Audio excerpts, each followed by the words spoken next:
talking election night and obviously not talking about the one thing that almost everybody's talking about, trying to refrain from talking about that, and let's talk about some other things.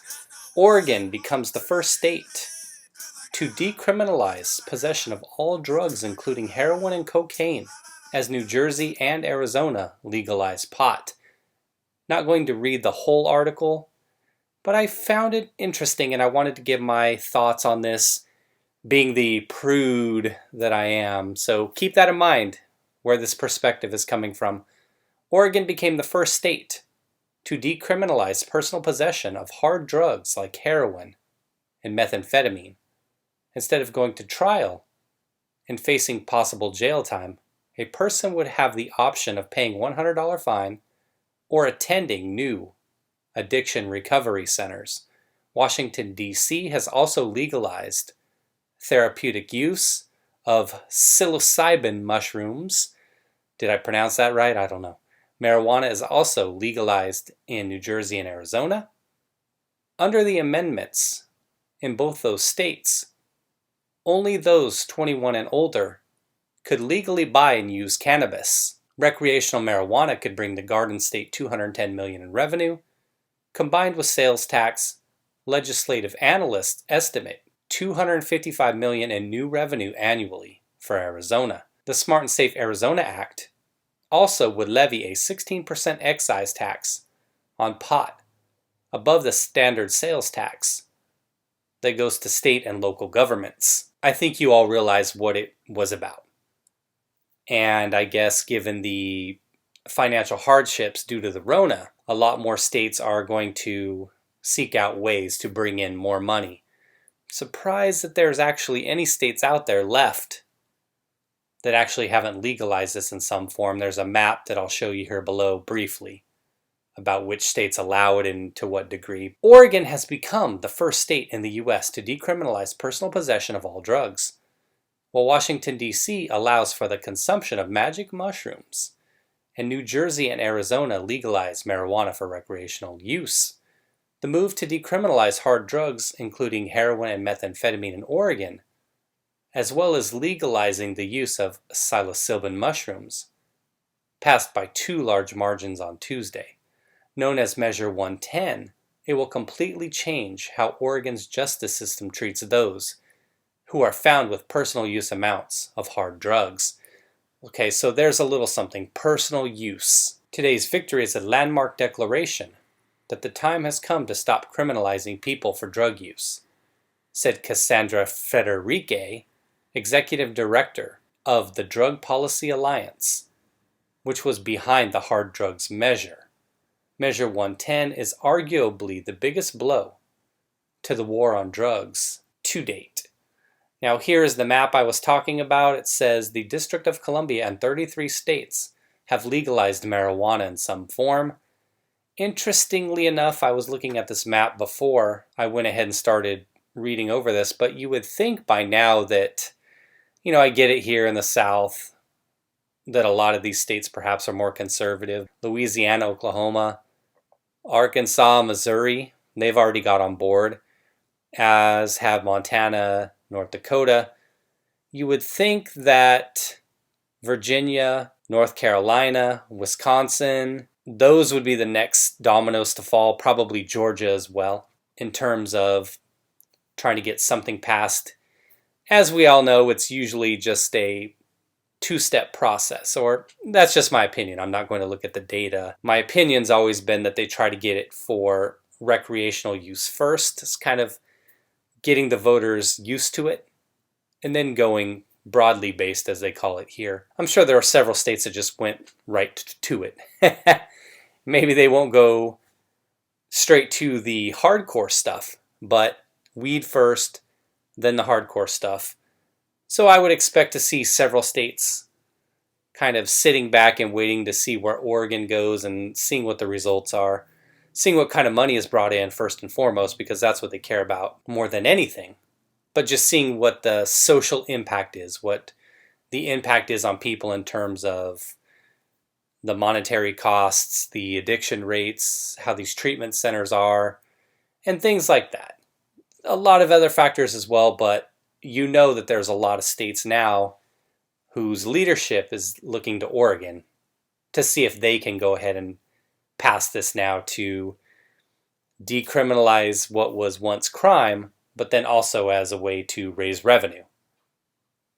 Ooh, yum, look at that. Yum, yum, yum, yum, yum. This guy is voting. I'm guessing he's voting yes. Under the new measures, instead of going to trial and facing possible jail time, a person found with the hard drugs in their possession would have the option of paying a $100 fine or attending new addiction recovery centers, as we read about earlier. The centers would be funded by millions of dollars of tax revenue from the legalized, regulated marijuana industry in the state that was the country's first to decriminalize marijuana possession. Interesting. I didn't know it was the first. This is such a big step in moving to a health-based approach instead of criminal punishment. Health-based approach, I like how they put that. And we're devoting significant new resources to help Oregonians who need it, said Janie Gullickson, co-chief petitioner of Measure 110. It received 59% yes votes and 41% no votes, with roughly 1.9 million votes counted, according to unofficial partial results from the Secretary of State. Among those in support of the Oregon measure were the Oregon Nurses Association and the Oregon chapter of the American College of Physicians. Interesting that the Oregon Nurses Association would be willing to come out in support of individuals partaking in hard drug use. It seems interesting.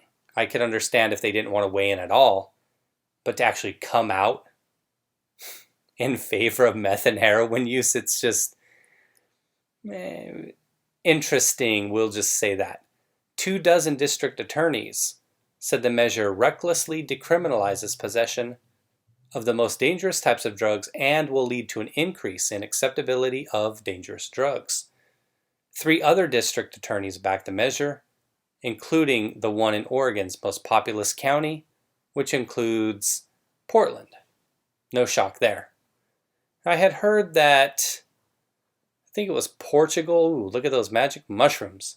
I had heard that, I believe it was Portugal some time ago, and I may be wrong on this, but they legalized everything as well, and the results there were by and large positive in terms of it not increasing the usage from before, and they were citing some statistics that it even decreased the usage.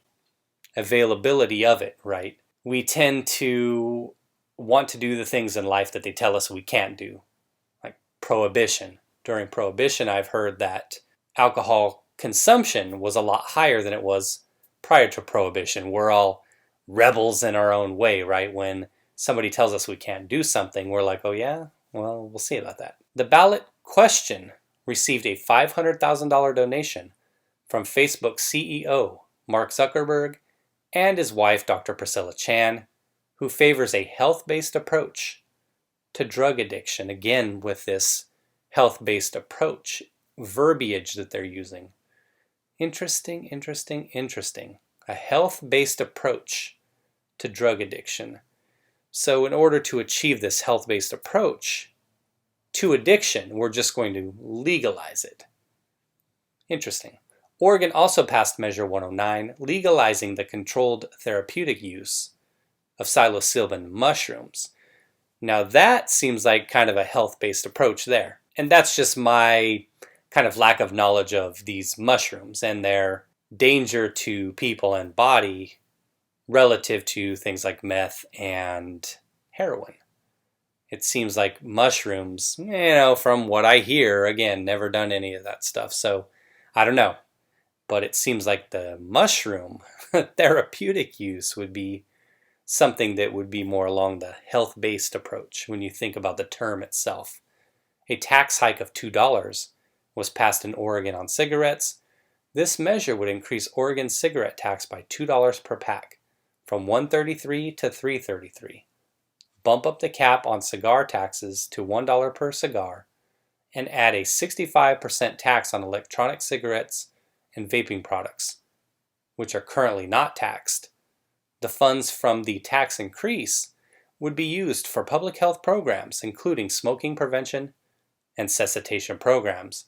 The projected new annual revenue is about $130 million. Voters in New Jersey and Arizona decided on Tuesday to legalize marijuana, joining 11 other states and Washington, D.C. in the highly relaxing club. I love it. I love how they have a little humor there, at least. We're not going to read about New Jersey and Arizona.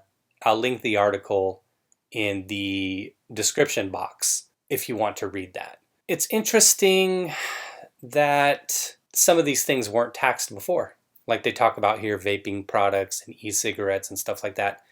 I'm frankly appalled at any government who wouldn't seek to tax the heck out of things to line their own annual budgets and their own wasteful projects and expenditures.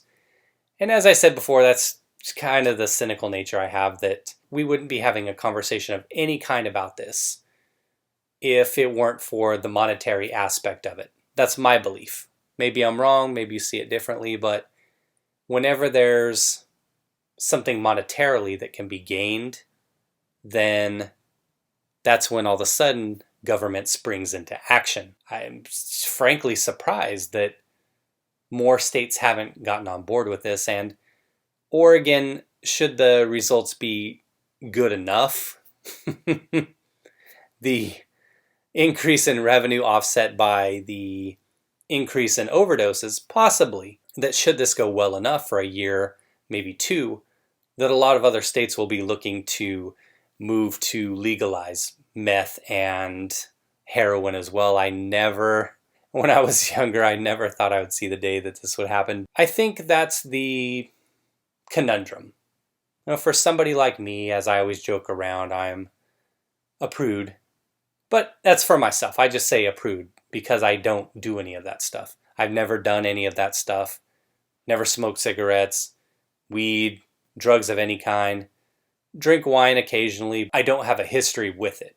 So I can't speak from that side of the addiction, the dangers, the joy of it. The conundrum is, for me, personal responsibility and people's rights. And I always want to err on the side of individual freedoms. And that comes in a lot of forms. We can't be totally against certain things with regarding freedoms, but then be against other things. So that's always the conundrum, I think, for people who try to think this through. I went and looked at some of the comments, and people are talking about how they feel that this will lead to greater potential for increased death rates, increased addiction rates. And I get all of that, but again, you would think I would be somebody who's totally against it, not having ever partaken in these kind of things in my life. I really want to be on the side of personal freedoms in all ways. And I know I'm speaking vaguely or kind of broadly about that, but I really don't want to be in other people's business. As long as it's not bothering me, and we could say, oh, as long as it's not illegal, well, technically in some states it is and isn't. We need some uniformity, and probably we'll get there at some point. As long as something's not bothering me, then I try not to care about it. And as people pointed out in the comments, tobacco and alcohol, far more deadly than weed. We don't know about these other drugs. I've never looked into kind of the short and long-term ramifications, but we know that alcohol and tobacco are extremely horrible for us, but yet somehow they're legal. Money, right? So I'll just wrap it up here and just say, I really want to be out of people's business. Obviously, I'll have my opinion. I'll live my life my own way. I'm not ever going to go down that road, even if all this stuff is legal. They legalize it. I'm not going to be like, oh yeah, you know, I've lived 43 years of my life, but all of a sudden I'm going crazy. Give me a needle. I'm going to start shooting it up. Not going to happen for me. If people want to partake in these kind of things, contribute to the tax rolls in a way, contribute to the state's budget. If they kill themselves, I can't really shed a tear about that. But as long as they're not bothering people or bothering me, that's all I care about.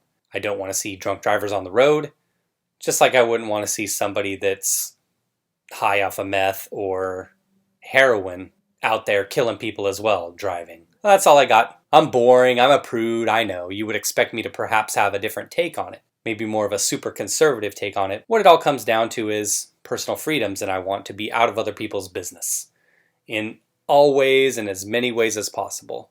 There's certain things that I won't budge on, but this isn't one of them. I really don't care what other people are doing. I don't care what people are doing. If they want to put this stuff in their body and kill themselves, then so be it. All right, everybody. Thanks for watching. Take it easy and let me know what you think.